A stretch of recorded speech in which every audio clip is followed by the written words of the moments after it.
Ecology general introduction BSc final year paper second unit first. बात करें ecology, यह शब्द ग्रीक भाषा के दो शब्दों से मिलकर बना है। ओइकोस इकोस जिसका मतलब होता है हाउस या घर, लोगोस स्टडी या अध्ययन।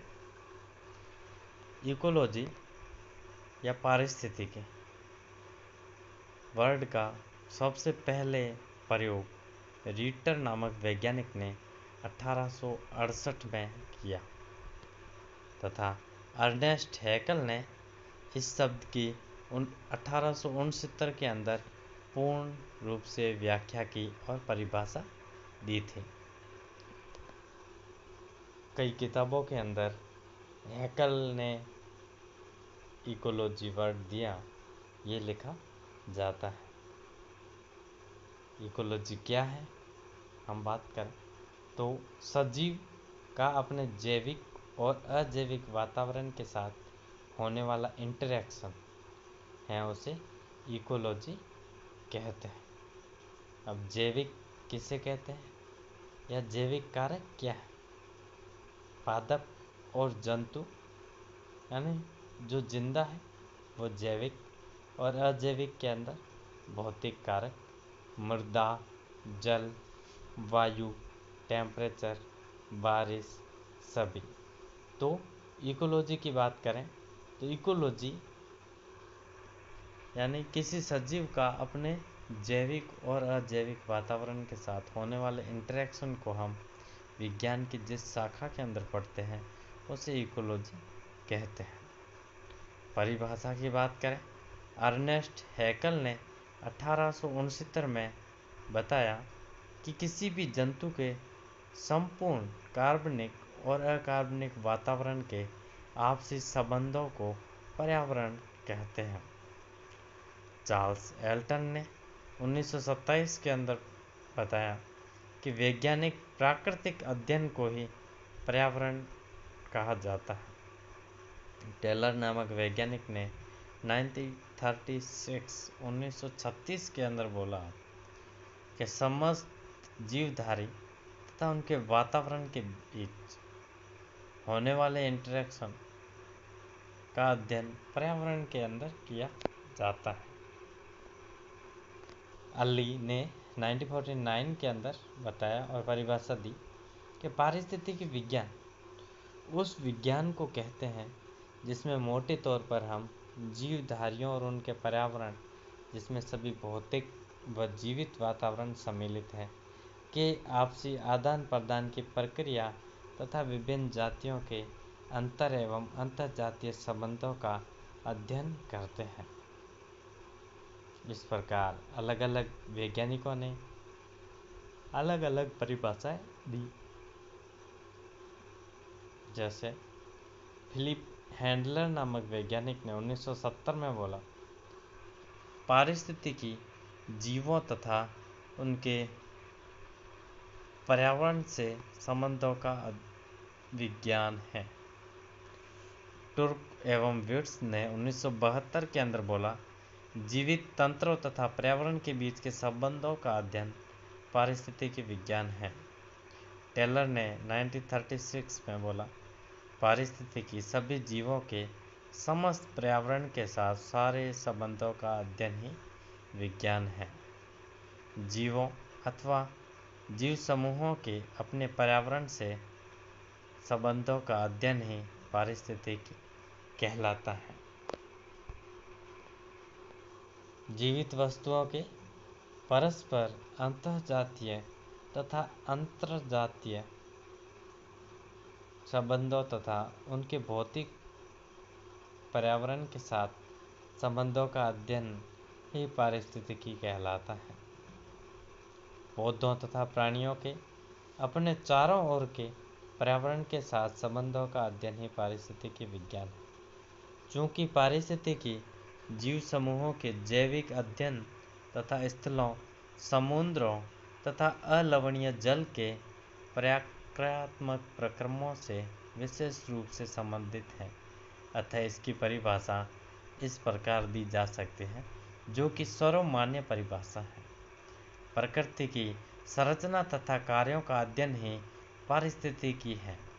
ओडम नामक वैज्ञानिक ने ये परिभाषा दी।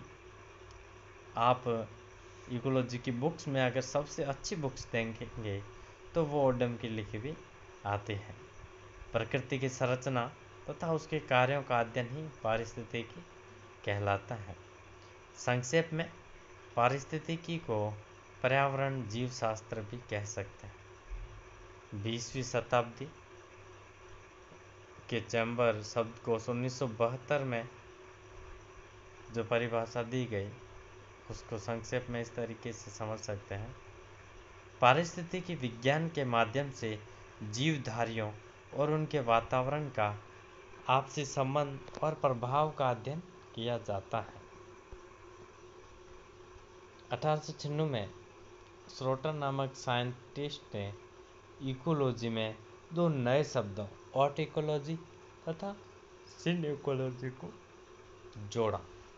वहीं उसी वर्ष हार्डमैन ने इस विज्ञान से कृषि में आर्थिक लाभ की संभावनाओं का विस्तार किया तथा एच.सी. कोवेल्स ने रेतीले इलाकों में पौधों के क्रम का वर्णन किया। आज से 34 वर्ष पूर्व अर्थात 5 से 16 जून 1972 को स्वीडन की राजधानी स्टॉकहोम में विश्व पर्यावरण संरक्षण नाम से एक विश्वव्यापी सम्मेलन मनाया गया, जिसमें 27 देशों के 110 विशेषज्ञों ने भाग लिया। तभी से हर वर्ष 5 जून को हम विश्व पर्यावरण दिवस मनाते हैं।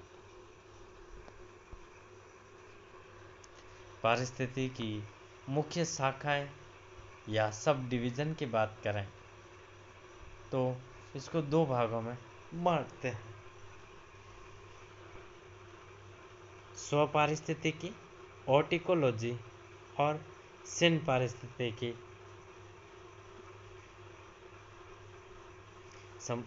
इस ऑर्टिकोलॉजी इसके अंतर्गत किसी भी एक जंतु या पौधे की एक जाति का उसके वातावरण के साथ जो संबंध है उनका अध्ययन किया जाता है। इसके अंतर्गत जो जीव है उसकी जाति को अध्ययन की प्रधानता दी जाती है। इसमें जीवन चक्रों तथा व्यवहार के पर्यावरण के प्रति अनुकूलन का एक साधन मानकर अधिक बल दिया जाता है।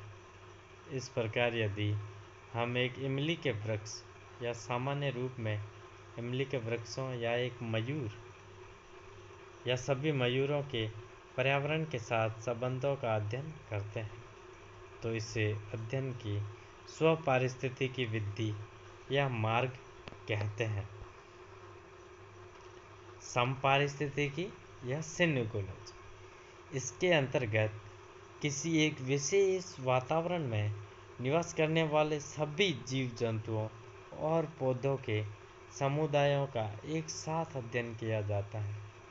किसी भौगोलिक क्षेत्र विशेष में उपस्थित समस्त समष्टियाँ इसमें सामूहिक रूप से सम्मिलित होती है। इनको बायोटिक कम्युनिटी भी कह सकते हैं। इन समुदायों में उपस्थित पौधों तथा प्राणियों के अध्ययन को समुदाय पारिस्थितिकी या समपारिस्थितिकी कहते हैं। इस प्रकार समपारिस्थितिकी व्यष्टि से संबंधित अध्ययन न होकर एक इकाई के रूप में उपस्थित जीवों के समूह या समुदायों का अध्ययन होता है। सिनेकोलॉजी के रूप में अब कुछ परिवर्तन आया है। इसमें जैवीय संगठन स्तरों के अनुसार समष्टि, समुदाय पारिस्थितिकी इत्यादि अन्य विषयों का समावेश कर लिया गया है।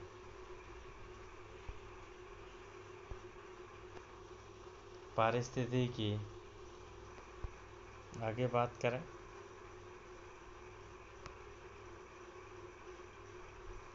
इसकी सब डिवीज़न कौन कौन से हो सकते हैं या ब्रांचेज कौन कौन सी। सबसे पहले प्राणी या जंतु पारिस्थितिकी या एनिमल इकोलॉजी, इसकी ब्रांचेस के बारे में हम अगले वीडियो के अंदर पढ़ेंगे।